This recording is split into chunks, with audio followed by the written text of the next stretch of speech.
dunia ini sekarang luar biasa. Ustadz ngomong begitu kan karena Ustadz udah nikah. Loh, saya ini manusia, saya ini masih berpotensi untuk digoda setan. Setan belum pensiun. Ya tapi kan Ustadz Somad kan Ustadz, yang goda saya dari kalangan Ustadz juga, Ustadz setan. Dia di kalangan setan itu dia Ustadznya. Iya tapi kan Ustadz kan alumni Mesir. Iya, setan yang menggoda saya itu dari kalangan mereka, dia alumni Fir'aun Institute untuk menggoda saya. Maka saya menjaga, memprotek diri saya. Instagram, Facebook, TikTok, itu saya nggak tahu passwordnya. Jadi kalau ada orang nikah karena kayanya, dia nggak apa-apa. Ustadz tolong carikan saya yang level 1 yang kaya nih Pak Ustadz, kalau bisa hartanya 7 turunan nggak habis-habis, anak tunggal, bapaknya di ruang ICU. Ini permintaan yang luar biasa. Apa kabar semua sahabat-sahabat sehat? Alhamdulillahirabbil alamin. Allahumma sholli ala Sayyidina Muhammad wa ala ali Sayyidina Muhammad. Semoga kita semua mendapatkan syafaat Nabi Muhammad sallallahu alaihi wasallam. Semoga hati kita dibukakan Allah Ta'ala untuk menerima ilmu dan mengamalkan ilmu insyaallah. Semoga yang menyampaikan dan yang menerima ikhlas karena Allah Ta'ala, lillahi ta'ala. Amin ya rabbal alamin. Membangun keluarga sehidup, biasanya sehidup semati. Membangun keluarga sehidup sesurga. Yang pertama, innallaha katabal maqadir, Allah sudah menuliskan takdir khamsin alfasanah, 50.000 tahun qabla an yakhluqas samawati wal ard, sebelum Allah menciptakan langit dan bumi. Sebelum ada langit, sebelum ada bumi, 50.000 tahun Allah memerintahkan kolam. Kolam itu bukan tempat ikan, kolam pena. Allah bersumpah, nun wal qalam, demi pena, wa ma yasturun, dan apa yang dituliskan pena. Lalu kemudian Allah Subhanahu wa ta'ala mengatakan, wahai pena, tulislah. Akhirnya pena pun menuliskan nama-nama kita. Jadi kita mesti yakin bahwa jodoh kita ini sudah dituliskan Allah Subhanahu wa ta'ala. Ini keyakinan, ini tauhid ini. Ini kaji tauhid orang bertuhan kepada Allah Subhanahu wa ta'ala. Kalau meyakini bahwa jodoh itu sudah ditetapkan Allah, yang belum punya jodoh hatinya tenang. Pas ditanya orang, kamu belum menikah? Belum. Kok kelihatannya tenang? Jodoh sudah ditetapkan Allah. Kalau jodoh takkan kemana, tapi saingan di mana-mana. Ini tauhid, ini kaji kita, la ilaha illallah. Yang sumber asal ajaran agama Islam ini tauhid, ini yang pertama. Bahwa ditanamkan bahwa jodoh ini sudah ditetapkan Allah. Bagi yang sudah menikah, dia nggak salah jawab. Jangan sampai temannya nanya, bro, ya itu istri ente, ya dulu kalian kenalnya gimana? Kami ditangkap security. Mbak, ya itu suaminya ya? Iya. Gimana sih bisa kenal dulu? Salah miss call. Setelah tauhidnya benar, ketika dia ditanya, itu suamimu, itu istrimu? Iya. Gimana kalian bisa ketemu? Aku tak pernah mencari dia, dia pun tak pernah mencari aku. Terus dipertemukan biro jodoh. Aku tak pernah mencari dia, dia pun tak pernah mencari aku. Allah mempertemukan kami. Jadi robah mindset, main otak, set. Ini masih jam 10 kurang 10. Di jam saya sudah jam 1:30. Saya sangka wilayah timur itu lebih lama. Saya tadi masih, ini wilayah timur Indonesia, tapi kok jauh kali.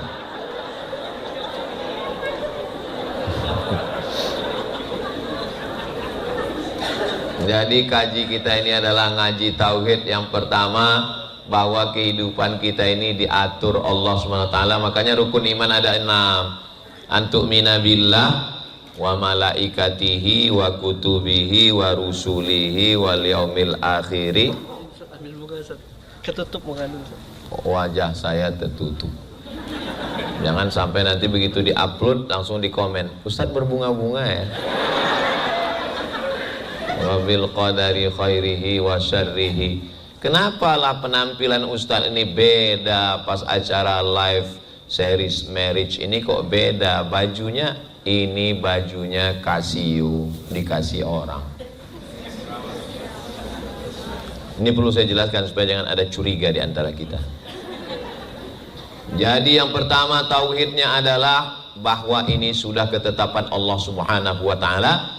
Apa manfaat dari beriman kepada rukun iman yang keenam ini? Bagi yang masih jomblo, yang belum ada jodoh, yakin bahwa jodohnya diatur Allah. Bagi yang sudah ada, dia yakin bahwa itu adalah ketetapan Allah. Mudah-mudahan yang belum menikah segera dipertemukan dengan jodoh yang baik-baik. Hah? Belum nikah semua? Saudaraku yang dimuliakan Allah Subhanahu wa taala.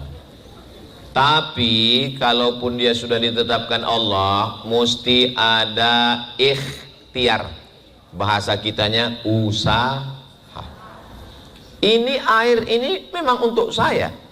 Ini air ini memang ditakdirkan untuk saya. Sudah dituliskan di Lauhil Mahfuz, ini air ini memang untuk saya, memang untuk saya ini. Walaupun panitia nggak ada ngomong.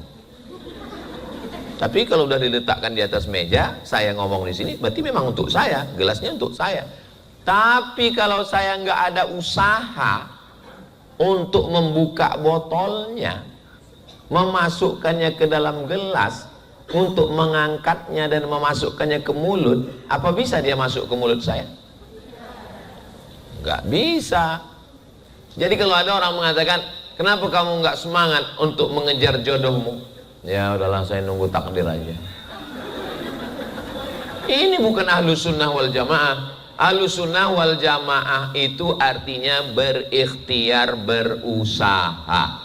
Orang yang hanya berusaha nggak mau berdoa, sombong. Orang yang hanya berdoa nggak mau berusaha, pesong. Pesong itu bahasa orang Malaysia, artinya agak lari ampernya. Makanya kita Ahlus Sunnah wal Jamaah berusaha, berikhtiar. Ya Rasulullah, aqiluha wa atawakkal am utliquha wa atawakkal. Ini saya bawa onta nih. Ini saya tambatkan dulu, saya ikatkan dulu baru saya bertawakal, atau saya lepas aja bertawakal. Kata Nabi, iqilha, ikat dulu baru bertawakal. Jadi masalah jodoh ini pun juga begitu. Ini yang perlu diyakini. Karena pondasi bangunan kita adalah pondasi tauhid kepada Allah, dan dijelaskan oleh Rasulullah sallallahu alaihi wasallam, asyhadu an la ilaha illallah wa asyhadu anna Muhammadan Rasulullah. Ini poin yang pertama. Berikutnya yang kedua, setelah kita paham bahwa ini adalah tulisan dari Allah, lalu kemudian dalam Islam ditetapkan ada syarat dan ketentuan berlaku. Laki-laki melihat perempuan, perempuan melihat laki-laki. Karena Allah hanya menciptakan dua makhluk, Adam dan Hawa, bukan Adam dan Asep. Mohon maaf Pak Asep, jangan tersinggung. Adam dan Hawa. Laki-laki melihat perempuan, perempuan melihat laki-laki. Idza ja'akum man tardawna dinahu. Kalau kamu punya anak perempuan, saya punya anak perempuan, misal anak saya laki-laki semua, lalu saya mau cari calon mantu laki-laki, maka yang saya cari itu dua. Yang pertama dinahu, yang pertama dilihat adalah din, agama. Jangan sampai salah, innad dina indallahil Islam. Ini sekarang lagi digembar-gemborkan nikah beda agama. Sementara kalau dia punya akal, kalau dia mikir, coba lihat video-video pendek. Gimana kalau kambing jatuh cinta dengan ikan? Mau tinggal di mana? Kambing sama ikan aja bingung jatuh cinta. Ini antara tauhid dengan tidak tauhid. Nggak bisa. Berteman oke, satu sekolah oke, bertetangga oke. Tapi kalau sampai satu kasur dua mimpi, nggak bisa. Makanya kita tidak mau merusak agama orang. Orang juga tidak mau merusak agama kita. Wala ana abidum ma'abadtum wala antum abiduna ma'abud lakum dinukum. Untuk suami, untuk imam, syarat pertama adalah din, agama. Wa khuluqahu akhlak. Unik. Kok dibedakan antara agama dan akhlak? Karena ada orang yang taat beragama, sholatnya nggak tinggal, puasa sunatnya rajin, pergi umrohnya berkali-kali, tapi ngomongnya kasar. Maka ada namanya agama, tapi ada budi pekerti, tata krama, sopan santun, budi bahasa, orangnya lembut. Saya kalau ngelihat suami kamu itu Masya Allah, orangnya rajin sholat, puasa sunatnya nggak tinggal, orangnya lembut, mukul nyamuk aja nggak mati, saking lembutnya, pingsan nyamuk. Kata nyamuknya, bisa lebih serius ya? Nah, jadi seimbang. Tapi ada sebaliknya, orangnya sopan, kalau ditanya nggak mau nunjuk pakai telunjuk, katanya kurang ajar. Di mana Jalan Sudirman? Di sana Pak. Tapi nggak sholat. Dengan Allah aja dia berani, apalagi dengan kamu. Asik. Maka untuk melihat laki-laki ini, jangan hanya karena jauh berjalan banyak dilihat, lama hidup banyak dirasa, lama jadi ustad banyak yang curhat. Ustadz, dulu saya sangka kalau nikah sama dia saya bahagia, dia ASN, mobilnya bagus, rumahnya. Ternyata Pak Ustadz, gimana rasanya Bu? Dia nggak sholat Pak Ustadz. Terus gimana rasanya nikah sama orang nggak sholat? Rasanya seperti tidur sama babi hutan. Ini true story, ini kisah nyata ini. Cuman saya nggak boleh sebut nama, menjaga kode etik jurnalistik. Makanya yang pertama dilihat adalah agama, yang kedua adalah akhlak, budi pekerti, sopan santun, tata krama, etika, Islamic morality, kelembutan, kebaikan, kesantunan. Itu kalau ngelihat laki-laki. Bagaimana laki-laki melihat perempuan? Apa syarat dan ketentuan berlaku? Kalau laki-laki melihat perempuan, yang dilihat itu 4. Tungkahul mar'atu li arba', perempuan itu dinikahi karena 4. Yang pertama, lima liha, karena dia kaya. Kamu kan ganteng, putih, tinggi, kenapa kamu nikah dengan dia? Dia memang biasa aja, tapi sawitnya sejauh mata memandang. Kamu ganteng, handsome, muda, mata kebiru-biruan, kadang kemerahan, kulit putih, tinggi semampai. Istri kamu kok hitam? Dia memang hitam, tapi pemilik tambang batu bara. Hitam-hitam si tampuk manggis. Sudahlah hitam lututnya bekudis. Jadi kalau ada orang nikah karena kayanya, ya nggak apa-apa. Ustadz tolong carikan saya yang level 1 yang kaya nih Pak Ustadz. Kalau bisa hartanya 7 turunan nggak habis-habis. Anak tunggal, bapaknya di ruang ICU. Buset. Ini permintaan yang luar biasa. 5 liha, karena dia kaya. Yang kedua, wali hasabiha, karena keturunan. Kamu orangnya ganteng, muda, kenapa nikah sama dia? Dia memang kelihatan biasa, tapi dia bangsawan. Kenapa? Bangsa yang hidup di awan. Ustaz tahu nggak darahnya? Darahnya Pak? O, AB, A, tidak. Darah biru Pak Ustaz. Jangan nikah sama orang darah biru, susah donornya. 5 liha, karena kaya. Wali hasabiha, karena keturunan. Wali jamal, kalau nggak pakai alif, jamal, onta. Wali jamaliha, karena cantiknya. Menikah dengan perempuan karena cantiknya itu dibenarkan. Kenapa kamu nikah dengan dia? Ustaz nggak tahu. Itu dulu waktu masih gadis Ustadz, kalau dia minum kopi kelihatan. Bayangkan, mengalir saking putih. Skincare merek apa itu? Nah, jadi kalau ada orang menikah karena cantik, iya manusiawi. Makanya kalau ada orang ngomong, aku menikahimu bukan karena wajahmu, pret. Sudahlah, akhirlah sandiwara ini. Aku menikah bukan karena wajahnya, Pak Ustadz. Kalau memang betul kau nikah bukan karena wajah, nikahlah kau sama nenek-nenek. Dalam Islam, kita sebelum menikah itu memang disuruh ngelihat dua. Pertama telapak tangan, kedua wajah. Kenapa telapak tangan? Supaya kita siap menerima dia, apakah dia perempuan merdeka atau budak hamba sahaya. Karena kalau dia hamba sahaya, telapak tangannya kasar karena dia mau menumbuk tepung. Siap nggak nerima dia. Tapi kalau wajah juga begitu, karena banyak orang ketika dilihat dari jauh sayup-sayup saat matahari tenggelam. Masya Allah, pas didekati innalillah. Nah, jadi tapi coba lihat, lima liha karena hartanya, wali hasabiha karena nasab keturunannya, wali jamaliha karena cantiknya. Fazfar bidzatid din, pandanglah karena agamanya. Taribat yadaka, tanganmu akan selamat. Kau nikah karena kayanya, hartanya akan hilang. Kau nikah karena sukunya, bangsanya, berapa banyak orang yang diusir dari bangsawannya, dicopot. Kau nikah karena rupanya, wajah berubah.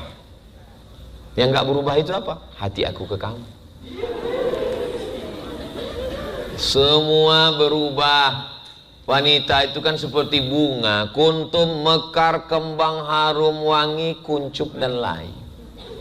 Kuntum mekar, harum wangi, semerbak, indah, cantik, kuning dan layu. Satu-satunya bunga yang tidak layu, bunga plastik. Mana bunga plastik tadi? Diangkat langsung. Makanya sekarang banyak suami yang nggak mau istrinya layu. Istrinya pun takut layu. Akhirnya operasi kresek. Hidung kresek, pipi kresek, dagu kresek. Yang normal-normal aja, yang wajar-wajar aja, nggak perlu berlebih-lebihan. Iya Ustadz, betul, kami nggak ada pakai operasi-operasi, biasa aja. Ibu kok tetap kelihatan cantik? Ini bekas wudhu. Nggak begitu juga. Memang kau sangka kau aja yang berwudhu, terus kami tayamum semua. Iya, kadang orang ini lebay juga. Ya biasa aja. Fasfar bizatid din, pandanglah karena agamanya.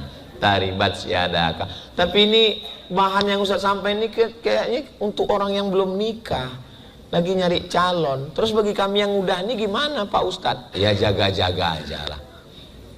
Nggak ada yang tidak baik, semuanya baik-baik semua insya Allah. Ibarat punya rumah, tinggal jaga. Ya Pak Ustadz, tapi dindingnya keropos, pakai dempul, perbaiki. Yang namanya sebelum menikah itu pasti melihat kelebihan, lebih cantik, lebih putih, lebih tinggi, lebih ganteng, lebih mancung. Tapi setelah menikah yang nampak kekurangannya, yang nampak lebih juga, lebih hitam, lebih pesek.